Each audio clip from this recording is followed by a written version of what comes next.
Міне, эвакуацияға дайындалып жатыр. На всякий случай.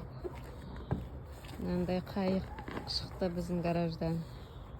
Айсәуле мен Жасмина наблюдает.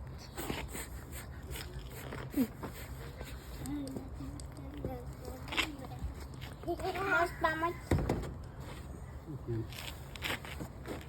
Я не собирался на ней сидушку не тугет. Просто это проверьте. А так просто покажу всем, как это выглядит. А туда сидеть можно? Попробуй.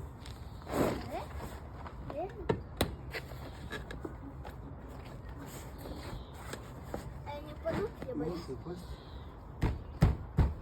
Вот опашишь, ничего страшного, вот слышишь?